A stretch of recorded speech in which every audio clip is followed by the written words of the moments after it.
Arnór, hvernig undirbúningi háttað síðasta sólarhring fyrir fyrsta leik á stórmóti? Við vorum náttúrulega á æfingu í morgun, handboltaæfingu, svo eiga menn möguleika að fara í gymmið í kvöld og aðeins að lyfta ef menn vilja það. Sami fyrramálið hafa menn möguleika að fara aðeins að lyfta ef menn vilja. Svo förum við saman í höllina líka í fyrramálið og það er svona sem við gerum eitthvað svona líkamlega til að gera okkur klára, handboltalega til að gera okkur klára og svo á morgun líka fundur, svona upprifjunarfundur á Grænuhöfðaeyjum sem við erum náttúrulega búin að skoða vel núna bæði í morgun og svo í gær, þannig að það er bara allt gert til að við séum eins skarpir og mögulegt og klárir fyrir flest allt sem þeir ætla að koma með á móti okkur og auðvitað viljum við koma vel inn í mótið og fá almennilega framistöðu strax í fyrsta leik og það er bara undir okkur komið að vera eins tilbúin og við getum og mæta á fullum krafti. Nú leik svona nokkuð seint og menn sem nú vanir svo sem að leika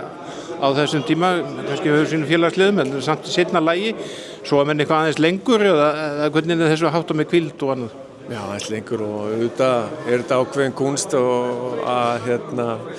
eyða deginum eiginlega, þetta mjög seint og sérstaklega sem þjálfari þá eyðir alveg skinni eiginlega mest allan daginn og þess vegna förum við líka í höllina í keppnishöllina á morgun og æfum örlítið í fyrramálið eiginlega mest bara svo menn fá aðeins til að svitna og tryggja að menn gera eitthvað yfir daginn svo menn séu klárir kvöldið því að við erum náttúrulega að fara að spila móti Grænhöfðaeyjum sem hafa spilað nokkra flotta leiki núna í undirbúningnum og staðið sig vel og verður mótirar á morgun. Þetta er fjórða sterkasta lið Afríku, samkvæmt Afríkumótinu í fyrra. Þannig að hverju má búast við af þessu liði? Er þetta svolítið villt lið eða er þetta skipulagt lið og hvað leggja þeir helst áherslu á? Þetta er kannski ekki mest skipulega lið í mótunum þannig séð. Þetta er lið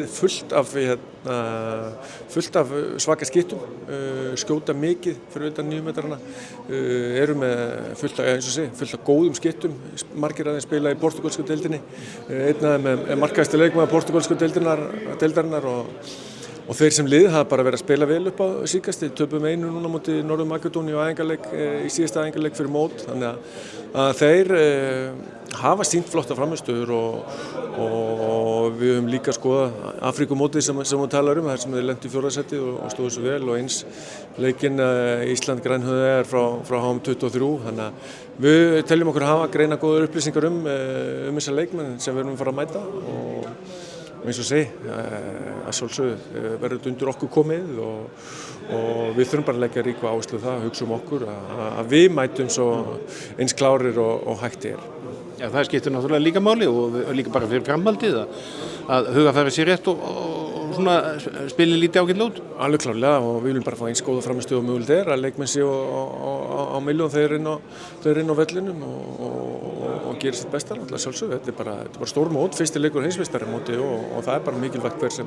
hver sem móturinn er og mér finnst bara að þeirra leikur upp á síðkastið að við sýnt það að þetta er lið sem við þurfum að taka alvarlega.